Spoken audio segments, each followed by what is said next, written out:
যেটা কওমি মাদ্রাসাগুলো এখন করতে পারেনি। হাদিস পাঠ্যসূচি শিক্ষা বোর্ড প্রতিষ্ঠানগুলো আলহামদুলিল্লাহ এটা কর্মী করেছে বাংলাদেশের মধ্যে। একই সঙ্গে আপনার সন্তানকে যদি আলেম বানাতে আলেম হবে, আপনার সন্তানকে যদি মনে করেন আমি ইউনিভার্সিটিতে পড়াবো, ইউনিভার্সিটিতে পড়াতে পারবেন আলহামদুলিল্লাহ। আল-মারকাজুল ইসলামিয়া সালাফিয়া মদাতুল রাজশাহী, সেখানকার অনেক ছাত্র অনেকবারে ঢাকা ইউনিভার্সিটিতে ফার্স্ট হয়েছিল আলহামদুলিল্লাহ। রাজশাহী ইউনিভার্সিটিতে প্রতি বছর চান্স পায় আলহামদুলিল্লাহ। কুষ্টিয়া ইউনিভার্সিটিতে চান্স পায়। আমি যে বছরে ফারে হয়েছি তার আমার জুনিয়র ভাই ছিল, তিনি আল-আজহার বিশ্ববিদ্যালয়ে চান্স পেয়েছে আলহামদুলিল্লাহ, আল-আজহার বিশ্ববিদ্যালয়। আমার আরো আগে অনেকেই মদিনা ইউনিভার্সিটিতে চান্স পেয়েছে, আমার পরে আরো অনেকেই মদিনা ইউনিভার্সিটিতে চান্স পেয়েছে। এই যে তারা চান্স পাচ্ছে, বিভিন্ন বিষয়ে তারা যাচ্ছে, কিসের প্রশ্ন যাচ্ছে, তারা বিভিন্ন বিষয়ে যাচ্ছে, অনেকেই গভীরভাবে করছে, কেউ বা ওখান থেকে পারে গিয়ে আবার ওখানেই শিখে যাচ্ছে আলহামদুলিল্লাহ। সময় আমি আর ব্যক্ত করছি না, আমি আপনাদেরকে উদাত্ত আহ্বান জানাবো, আপনারা দারুল সালাফিয়া মাদ্রাসা চালু করার চিন্তা করুন। এই মাদ্রাসাটাকে আপনারা তদারকি করবেন। আপনারা আমাদের সন্তানদের বক্তব্য শুনলেন, শুধু আমরা কাজের শেষ নয়, আমাদের পরিকল্পনা একটা আদর্শ শিক্ষা প্রতিষ্ঠান হবে ইনশাআল্লাহ, যেখানে দ্বিমুখী শিক্ষা থাকবে। সেখানে সে ম্যাজিস্ট্রেট হোক আর ডাক্তার হোক আর যাই হোক, সে ডাকাত হবে না, সে অন্যায়কারী হবে না ইনশাআল্লাহ। সেখান থেকে সে শিক্ষা অর্জন করবে। সে ডাক্তার হলেও তার আকীদা মানহাজ ঠিক থাকবে, তার সালাম সালাসিয়া মাদ্রাসাতে ঠিক থাকবে ইনশাআল্লাহ। এই চিন্তাধারাকে নিয়েই আমরা আগানোর চেষ্টা করছি। আপনারা দোয়া করবেন, আপনাদের সকলের কাছে আমরা দোয়া প্রার্থী, আল্লাহ তাআলা যেন আমাদের সকলকে কবুল করেন, আমিন। দারুল সালাফিয়া মাদ্রাসাকে আল্লাহ তাআলা কবুল করেন, আমিন। এই প্রতিষ্ঠানকে যেন আল্লাহ তাআলা অনেক উপরে নিয়ে যায়, আল্লাহ আমিন। আল্লাহ আমাদের মাসনা কবুল করো, আমিন। ওয়া আখিরু দাওয়ানা আলহামদুলিল্লাহি রাব্বিল আলামিন। আসসালামু আলাইকুম ওয়া রাহমাতুল্লাহ।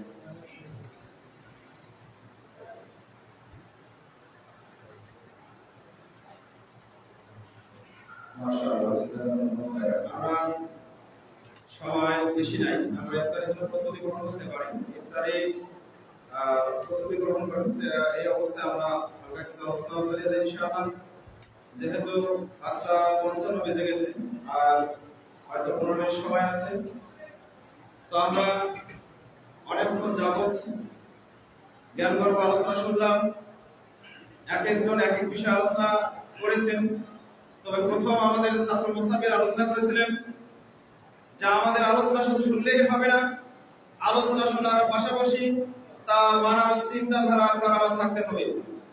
এতক্ষণ যাবত আমরা যে আলোচনা শুনলাম, এই আলোচনা যারা শুনে মেনে নেবে, যারা শুনে আনুগত্য করবে, যারা আলোচনা শোনার পরে সে অনুযায়ী পরিচালিত হবে, তাদের সম্পর্কে আল্লাহ রাব্বুল আলামিন পবিত্র কোরআন কারীমের মধ্যে বলেছেন, ইন্নামা ইয়াতাযাক্কারু উলুল আলবাব, নিশ্চয়ই জ্ঞানী শিক্ষিত মানুষ হচ্ছে ওই সমস্ত ব্যক্তি যারা উপদেশ শোনার পরে মান্য করে মেনে নেয়। কোন একটা বিষয় শুনলাম, শোনার পরে যখন আমি সেটা আনুগত্য করবো, সেটা মেনে নেব, তখনই কেবল আমি শিক্ষিত মানুষ হব। যদি আমি শোনার পরে সেটা মানতে না পারি, তাহলে আমাকে শিক্ষিত মানুষ বলা যাবে না। যদিও আমি প্রাইমারি স্কুলের হেডমাস্টার হই, যদিও আমি বড় বড় মাদ্রাসার প্রিন্সিপাল হই, এরপরও যদি আমার জানা অনুযায়ী মানা না থাকে, এলেম অনুযায়ী আমল না থাকে, এরপরও আমি মূর্খ। এটা কোরআনের ভাষা। আল্লাহ তাআলা বলেন, ইন্নামা ইয়াতাযাক্কারু উলুল আলবাব, নিশ্চয়ই শিক্ষিত মানুষ, জ্ঞানী মানুষ হচ্ছে তারাই যারা হচ্ছে জানার পর মেনে নেয়, যারা হচ্ছে জানার পর আমল করে। আজকে আমরা জানলাম, ইতিপূর্বে জুমার খুতবায় জানলাম, ছাত্রদের কাছ থেকে বেদাত সম্পর্কে আলোচনা শুনলাম। এরপর শোনার পরেও আমরা কি মানতেছি না, তাহলে আমাদের এই শোনা পরেও আমরা যদি না মানি, তাহলে আমরা জাহিল, অজ্ঞ, মূর্খ। সেই আবু জাহেলের মতো, যে আবু জাহেলের পূর্ব নাম কি ছিল বলেন তো? আবুল হাকাম, যার অর্থ হচ্ছে জ্ঞানীর পিতা, যার এত জ্ঞান আরব কান্ট্রির কোন লোক তার বিদ্যার সাথে পারত না। এত জ্ঞান থাকার কারণে আরবরা তাকে উপাধি দিয়েছিল আবুল হাকাম, জ্ঞানীর পিতা। কিন্তু যখন তিনি আল্লাহ রাসূল আসার পর ইসলাম গ্রহণ করলো না, ইসলামের জ্ঞান যখন তার মধ্যে থাকলো না, তখন তার উপাধি কি দেওয়া হলো? আবু জাহাল মূর্খের পিতা। দেখেন পরস্পর উল্টা না? এর মানে যদি আপনি বাংলাদেশের জেনারেল শিক্ষায় শিক্ষিত হন, বিসিএস ক্যাডার পাস করেন, কিন্তু যদি আপনার মৌলিক জ্ঞান না থাকে, ইসলামিক কোনো নলেজ না থাকে, তাহলে আপনার ওই বিদ্যা হচ্ছে নাকচ করা হয়েছে। ওই বিদ্যাকে আপনার বিদ্যাই বলা হয় না, ওই বিদ্যাকে বাতিল করা হয়েছে। এজন্য অবশ্যই আপনি দুনিয়াবি এলেম অর্জন করেন, বিসিএস ক্যাডার পাস করেন, কিন্তু ইসলামের যে মৌলিক জ্ঞান রয়েছে এটাও আপনি পাশাপাশি মানার চেষ্টা করেন। দেখেন ডক্টর জাকির নায়েক, আপনারা তাকে চিনেন, তিনি একজন ডাক্তার মানুষ। তিনি এমবিবিএস ডাক্তার পাস করেছেন, করার পরে ইসলাম নিয়ে ঘাটাঘাটি শুরু করেছেন, ইসলাম রিসার্চ করা শুরু করে দিয়েছেন। রিসার্চ করতে করতে করতে আজকে কোন পর্যায়ে পৌঁছে গেছে, আলেমরাও তার সাথে পারে না, অথচ তিনি একজন জেনারেল মানুষ। একজন জেনারেল শিক্ষিত হওয়ার পরেও, একজন ডাক্তার মানুষ হওয়ার পরেও ইসলাম নিয়ে গবেষণা করতে করতে করতে আজকে তিনি সব বিদ্যানকে কেটে উপরে চলে গেছেন। আপনিও দুনিয়াবি শিক্ষায় শিক্ষিত হয়েছেন, আপনিও মাস্টার্স পাস করেছেন, বিসিএস ক্যাডার পাস করেছেন, ডাক্তার হয়েছেন, ইঞ্জিনিয়ার হয়েছেন, যে যেটাই হন না কেন, পাশাপাশি ইসলামটাকে রিসার্চ করেন। প্রতিদিন আপনি 1 ঘন্টা সময় ইসলাম রিসার্চ করার জন্য রেখে দেন, আপনি ইনশাআল্লাহ ইসলামের মৌলিক জ্ঞানগুলো অর্জন করতে পারবেন। আপনার জন্যই কোরআনকে বাংলায় তর্জমা করা হয়েছে, আপনার জন্যই বুখারীকে বাংলায় তর্জমা করা হয়েছে, আপনার জন্যই মুসলিমকে বাংলায় তর্জমা করা হয়েছে, আবু দাউদকে বাংলায় তর্জমা করা হয়েছে, সমস্ত হাদিসের কিতাব বাংলায় তর্জমা করা হয়েছে। যদি আপনি এতগুলো না পান, আজকে আমাদের এই যে আপনাদের এই এলাকায় যত ইমাম সাহেব আছে, যদি তালাশ করেন কোন ইমামের বাড়িতে আপনি বুখারী, মুসলিম, আবু দাউদ, তিরমিজি কোন হাদিসের কিতাব আপনি খুঁজে পাবেন। যদিও কারো কাছে পাওয়া যায়, দেখা যায় যে বুখারীর 10টা খণ্ড একত্রে এতটুকু, অথচ বুখারীর 6টা খণ্ড অনুবাদ সহ এত বড়, আর তার কাছে একদম হাদিস যাচাই করতে মানে কাটছাট করতে করতে করতে এতটুকুতে 10 খণ্ড একত্রিত করে দেওয়া হয়েছে, আবার সেটা অনুবাদ করা। তো ভুল ভাব কই? তো যে আলেমের কাছে, যে নিজেকে আলেম দাবি করে, মসজিদের ইমাম হয়ে আছে, অথচ তার কাছে সিয়াসতটা নাই, বুখারীর 6টা হাদিসের কিতাব নাই, প্রসিদ্ধ যে 6টা হাদিসের কিতাব তার বাড়িতে পাওয়া যায় না, তো তার কাছে সঠিক ইলম থাকবে এটা আপনি বিশ্বাস করেন কিভাবে? ঈদগাহ মাঠের ইমামের দায়িত্ব নিয়ে আছে, অথচ তার কাছে এই 6টা মূল হাদিসের যে কিতাব নাই। আজকে আমাদের সমাজের কামিল পাস যারা রয়েছে, এরা তো নর্থ থেকে পাস করে, এদের কাছে কামিলের বইও খুঁজে পাওয়া যায়, এরাই সমাজের বড় বড় পদে বসে আছে। আর যখন আমরা কোরআন হাদিসের কোনো রেফারেন্স দিয়ে আপনাদের কাছে কোনো বিষয়ে স্পষ্ট করছি, আর আপনারা আমাদেরকে দোহাই দিচ্ছেন যে হুজুর তারাও তো আলেম, তারাও তো আলেম হুজুর, আপনি ফিতরার মাসলা এরকম বলতেছেন, তারা তো অন্যভাবে বলছে। জি না, আপনার এই সিদ্ধান্ত, আপনার এই কথা কোরআন হাদিসের অনুকূলে হলো না। আল্লাহ রাব্বুল আলামিন পবিত্র কোরআন কারিমের মধ্যে সূরা আরাফের 3 নম্বর আয়াতে বলেন, ইত্তাবিউ মা উনজিলা ইলাইকুম মির রাব্বিকুম ওয়া লা তাত্তাবিউ মিন দুনিহি আউলিয়া।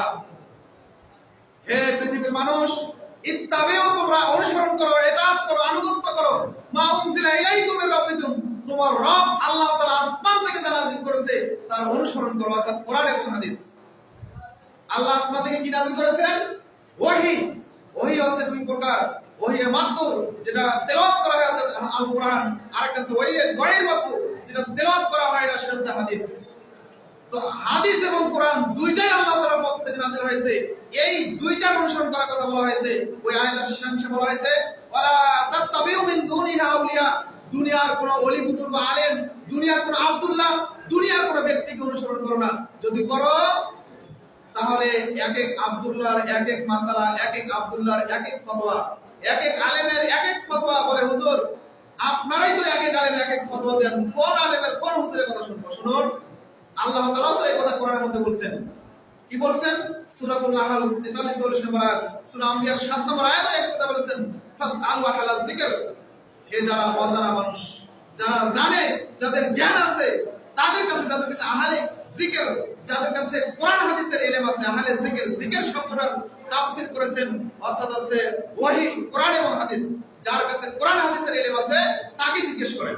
হুজুর সবাই তো কোরআন হাদিসের কথা বলে, হ্যাঁ সবাই কোরআন হাদিসের কথা বলে, কিন্তু তারপরে শর্ত আল্লাহ তাআলা দিয়েছেন, ফাসালু আহলা যিকর, যাদের কাছে আহলে যিকরের ইলম রয়েছে, কোরআন হাদিসের ইলম রয়েছে, তাদের কাছে জিজ্ঞেস করো, জিজ্ঞেস করার পর তাদের কাছ থেকে মাসআলা জেনে নাও। এরপর শর্ত দিয়েছেন বিল বাইয়িনাতি ওয়াজ জুবুর, একটা আছে স্পষ্ট প্রমাণ সহকারে জানতে হবে, স্পষ্ট দলিল সহকারে জানতে হবে। হুজুর বললেন যে ফিতরা টাকা দিয়ে দেওয়া যাবে, হুজুর বলেন তো টাকা দিয়ে ফিতরা দেওয়া যাবে কোন হাদিসে আছে? হুজুর টাকা দিয়ে ফিতরা দেওয়া যাবে বলেন তো হুজুর কোন হাদিসে আছে, কোন কোরআনে আয়াতে আছে? একটা আমাকে দলিল দিন। তালাশ করেন, 1999 জন হুজুর ধরা খেয়ে যাবে যদি আপনি তাকে মাসালা জিজ্ঞেস করার পর তার কাছ থেকে আল্লাহ তাআলার আদেশ অনুযায়ী দলিল চান। হুজুর দলিলটা দেন, হুজুর দলিল দেন, টাকা দিয়ে ফিতরা দেওয়া যাবে, আপনি দলিল দেন।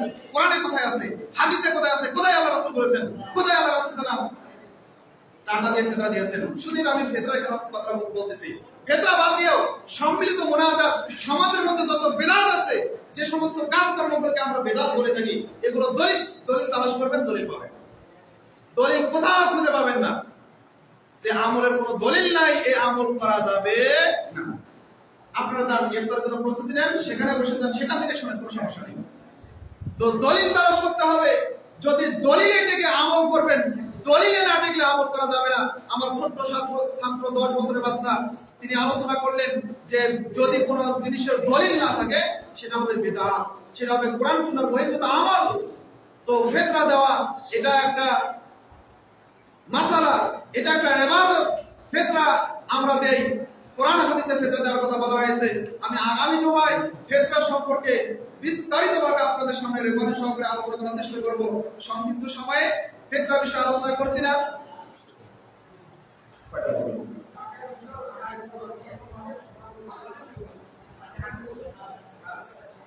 তো আমরা যে কোনো জিনিস, যে কোনো আমল করতে যাব, আমরা দলিল সহকারে আমল করার চেষ্টা করব। যে জিনিসের দলিল নাই সে আমল আমরা করব না। শুনুন, ফিতরা দিতে হবে একটা। সহিহুল বুখারী 1503 নম্বর হাদিস। সহিহ বুখারীর মধ্যে প্রায় 10টা হাদিস রয়েছে ফিতরা সম্পর্কে। মিশকাতুল মাসাবিতে 5টা হাদিস রয়েছে ফিতরা সম্পর্কে, তার মধ্যে 2টা হাদিস রয়েছে জয়ীফ, 3টা হাদিস রয়েছে সহিহ। 1815 নম্বর হাদিস। আল্লাহ রাসূল সাল্লাল্লাহু আলাইহি ওয়াসাল্লাম ফরাদা রাসূলুল্লাহ সাল্লাল্লাহু আলাইহি ওয়াসাল্লাম যাকাতুল ফিতর, আল্লাহ রাসূল সাল্লাল্লাহু আলাইহি ওয়াসাল্লাম যাকাতুল ফিতর আদায় করা ফরজ করে দিয়েছেন। যাকাতুল ফিতর এটা আদায় করতে হবে। এই আদায় করা এটা হচ্ছে ফরজ একটা ইবাদত। এটা আপনাকে আদায় করতে হবে। সাম মিন তুআমিন আও সাম মিন শাইরিন আও সাম মিন জাবিবিন আও সাম মিন আকিদিন, বিভিন্ন ভাবে ওই হাদিসের মধ্যে বলা হয়েছে যে সিয়াম ফরজ করা হয়েছে, সাদাকাতুল ফিতর ফরজ করা হয়েছে। একসা পনির, একসা কিসমিস, একসা জব, একসা খাদ্যদ্রব্য, এইগুলোর উপরে আপনার যাকাতুল ফিতর খরচ করা হয়েছে। তো যাকাতুল ফিতর এটা আপনাকে আদায় করতে হবে খাদ্যদ্রব্য দিয়ে, এটা আপনাকে আদায় করতে হবে কিসমিস দিয়ে, এটা আপনাকে আদায় করতে হবে আপনার খেজুর দিয়ে, এটা আদায় করতে হবে গম দিয়ে, এটা আদায় করতে হবে বিভিন্ন খাদ্যদ্রব্য দিয়ে। কেননা বলা হয়েছে আসসামিন তাআমুন, একসা খাদ্যদ্রব্য। আরব দেশের লোকেরা খেজুর খেত, জবের রুটি খেত, গমের রুটি খেত, এজন্য তারা সেদ্ধ দিয়ে যাকাত দিত। আজকে আমরা বাংলাদেশের মানুষ, আমরা চাল, আমরা ভাত খাই, এইজন্য আমরা চাল দিয়ে ফিতরা দেব। আমাদের যে দেশের প্রধান খাদ্য যেটা, সে দেশের সেই খাদ্য দিয়ে আমাদেরকে ফিতরা দেওয়ার চেষ্টা করতে হবে। সম্মানিত উপস্থিতি, আমরা আজকে আপনাদেরকে শুধু জানলাম যে ফিতরা আমাদেরকে আদায় করতে হবে খাদ্যদ্রব্য দিয়ে। ইবাদতের কোনো পরিবর্তন চলে না। এর আগে আমি বলছি যে ইবাদত আল্লাহর নবী সাল্লাল্লাহু আলাইহি সাল্লাম যেটুকু যে সময়ে যেভাবে করেছেন, সেই ইবাদত সেই পরিমাণে সেইটা দিয়েই সেভাবে আদায় করতে হবে। এর কম বেশি করা যাবে না। ইবাদত করতে গেলে দলিল লাগে, ইবাদতের ক্ষেত্রে দলিল লাগে। দলিল ছাড়া কোনো ইবাদত করা যায় না। দলিল ছাড়া যে ইবাদতটা করবেন সেটা বেদাত হয়ে যাবে। সম্মানিত উপস্থিতি, ইফতারের পূর্ব মুহূর্তে আমরা আমাদের আলোচনা এখানে শেষ করছি। আমরা এখন দোয়া করব। যেহেতু রোজাদার ব্যক্তি কোনো দোয়া করলে সে দোয়া কবুল হয়। ইফতারের পূর্ব মুহূর্তে আমি দোয়া করছি, আপনারা আমিন আমিন বলেন। যারা আমরা এই আসর থেকে অদ্যবধি ইফতারের পূর্ব পর্যন্ত আলোচনায় বসেছিলাম, যারা আমরা আলোচনা মনোযোগ সহকারে শুনলাম, আল্লাহ রাব্বুল আলামিন তাদের জীবনে গুনাহগুলো মাফ করে দেন, আমিন।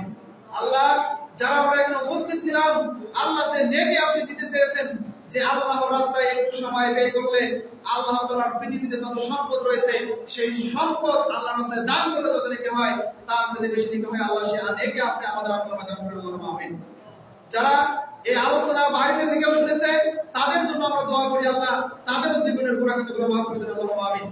আল্লাহ, যারা আমরা আদম সন্তান গুনাহগার, আমরা গুনাহে জর্জরিত আল্লাহ, আমরা আপনার কাছে দোয়া করছি আল্লাহ আপনি আমাদের জীবনের গুনাহ খাতাগুলো মাফ করে দিন আমিন।